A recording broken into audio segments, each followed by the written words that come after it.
Hello दोस्तों, नमस्कार। आप सभी का बहुत बहुत स्वागत और अभिनंदन। मैं हूं आपका दोस्त वाईडी और आप देखना प्रारंभ कर चुके हैं ये स्पेशल शो। आप सभी का बहुत बहुत स्वागत करता हूं और ले चलता हूं आज के शो पर। आप सभी प्यारे दोस्त इस शो को बड़ा अच्छा सपोर्ट कर रहे हैं, उसके लिए आपका दिल से धन्यवाद। आने वाली क्लासें भी आपकी ऐसे ही मनोरंजन करेंगी, मनोरंजन के साथ आपका ज्ञानवर्धन करेंगी। देखिए, मुख्य बात तो ज्ञानवर्धन है, मनोरंजन इसका दूसरा पार्ट है। देखिएगा, क्योंकि ये 10 मिनट आपके लिए कभी भी कहीं से भी निकाली जा सकती हैं और अपने आप के लिए निकाली जा सकती हैं, इसलिए आप इस शो को लगातार देखते रहें।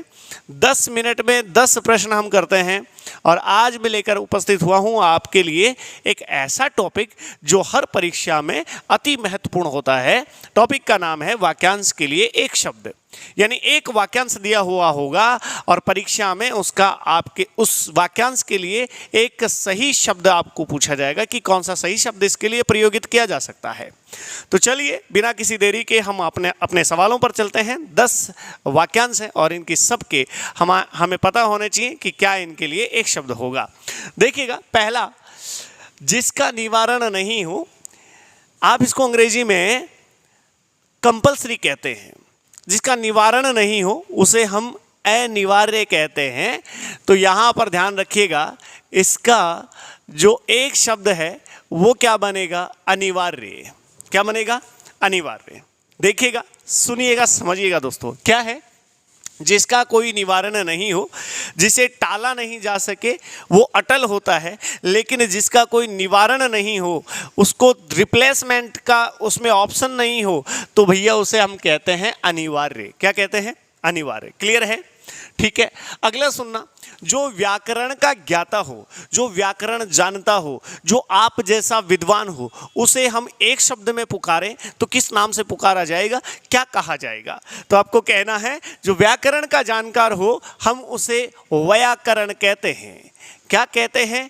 व्याकरण कहते हैं। दोस्तों याद रखना, व्याकरण किसी व्यक्ति के लिए काम में लिया गया शब्द है, व्याकरण कहते हैं। ध्यान रहेगा, जो व्याकरण का जानकार हो, चाहे वो विषय कोई सा भी हो, चाहे वह विषय हिंदी हो सकता है, अंग्रेजी हो सकता है और संस्कृत हो सकता है। तमाम भाषाएं जिनकी व्याकरण होती है, होती नहीं है, व्याकरण होता है। व्याकरण अपने आप में पुल्लिंग शब्द है दोस्तों, याद रहेगा। ओके, आगे बढ़ते हैं। जो पैरों से जल पीता हो, अरे भैया ऐसा वाक्यांश दे दिया आपको, जो पैरों से जल पीता हो। ये आप देखते हैं ना, आजकल प्रैंक वीडियो आ रहे हैं, उनमें ऐसे अटपटे सवाल आपसे पूछे जाते हैं, लेकिन कहीं ना कहीं वो लॉजिकल होते हैं, कहीं ना कहीं उनके पीछे लॉजिक होता है। तो ऐसा सवाल आप भी किसी से पूछ सकते हैं कि बताए उसे क्या कहते हैं जो पैरों से जल पीता है? तो उसे पादप कहते हैं। पाद से पीता है, पाद से, पाद यानी पैर दोस्तों, उसे पादप कहते हैं। और पै से होता है पीना। जो पैरों से पीता है, जो पैरों से जल ग्रहण करता है, पैरों से भोजन ग्रहण करता है। भोजन तो हालांकि प्रकाश संश्लेषण की क्रिया से प्राप्त होता है, लेकिन पैरों से जो जल प्राप्त करता है उसे पादप कहते हैं। याद रहेगा जी। जिसका ज्ञान थोड़ा हो, अरे जिसे ज्ञान ही नहीं हो उसे तो अज्ञ कहते हैं।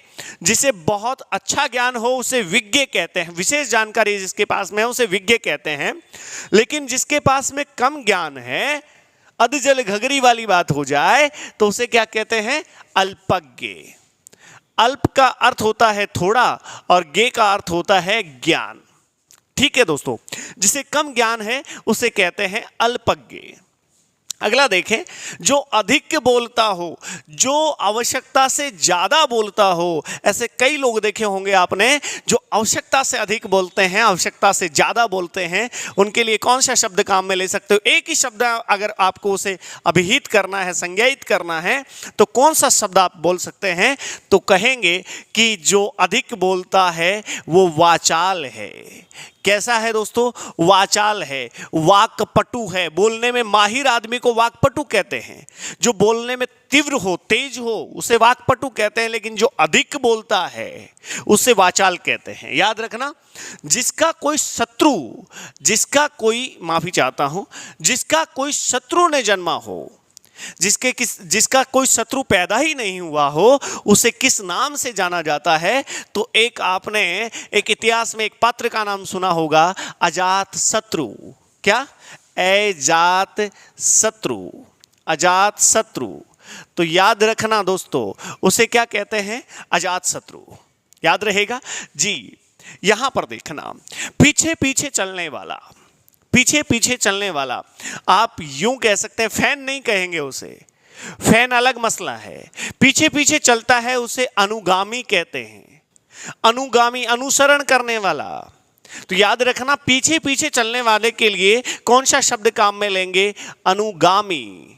कौन सा शब्द काम में लेंगे दोस्तों? अनुगामी।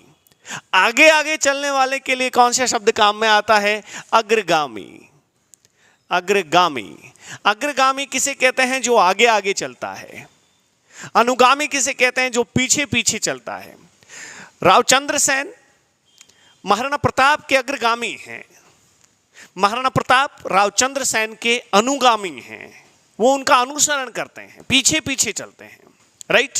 अगला सुनना, जिसे जानकारी नहीं हो, अभी थोड़ी देर पहले ही बात की हमने दोस्तों, जिसे जानकारी नहीं हो उसे तो हम अज्ञे कहते हैं।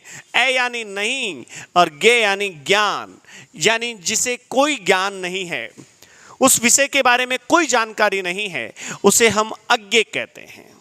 क्या कहते हैं? अज्ञे। जिसे कम ज्ञान है उसे हम अल्पज्ञ कहते हैं। जिसे बहुत ज्ञान है उसे हम बहुज्ञ कहते हैं।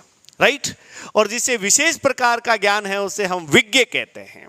राइट दोस्तों, आगे आगे बढ़िएगा। जिसकी तुलना न की जा सके, जिसकी तुलना नहीं की जा सके, जिसे कंपेयर नहीं किया जा सकता, उसके लिए हिंदी में एक शब्द काम में लेना हो तो क्या कहेंगे? अतुलनीय। अतुलनीय। तुलना में नीय प्रत्यय लगा है दोस्तों। कौन सा? तुलना में, तुलना में, तुलना में ईय प्रत्यय लगा है। माफी चाहता हूं, तुलना में ईय प्रत्यय लगा है और अ उपसर्ग लगा है और इससे शब्द बना अतुलनीय। राइट। तो आपको ध्यान रहना चाहिए, आपको पता रहना चाहिए, आपको भान रहना चाहिए कि जिसकी तुलना किसी से नहीं की जा सके उसे हम अतुलनीय कहते हैं। जो जब कोई काम आदमी बहुत अच्छा कर देता है, स्पेशल कर देता है, तो हम गांव में सुनते हैं कि ये तो अतुलनीय कार्य किया है, जिसकी कोई तुलना नहीं हो सकती, जिसका कोई सानी नहीं है। आगे बढ़िएगा। और आज की क्लास का ये अंतिम सवाल आपके सामने है, बिना विचारे किया गया विश्वास, बिना सोचे विचारे किया गया विश्वास क्या कहलाता है? एक ही शब्द में अगर कहा जाए तो उसे कहते हैं अंधविश्वास। क्या कहते हैं दोस्तों? अंधविश्वास। याद रहेगा, मेरे अंदाज से तो ये सारे ही वाक्यांश और इनके लिए दिए गए एक शब्द आपको बहुत अच्छे से याद हो गए होंगे, जहन में बैठ गए होंगे। और उम्मीद करता हूं अगर इस क्लास को आपने ये समय दे दिया है तो यहां से अगर कोई सवाल आया तो डेफिनेटली 100% आपका सही जाएगा और एक अंक आपका पक्का हो जाएगा। मिलते हैं अगली क्लास में। आज के लिए इतना ही। मुस्कुराते रहिए, हंसते रहिए, अपनी तैयारी को जारी रखिए। मिलते हैं नेक्स्ट क्लास में, तब तक के लिए नमस्कार।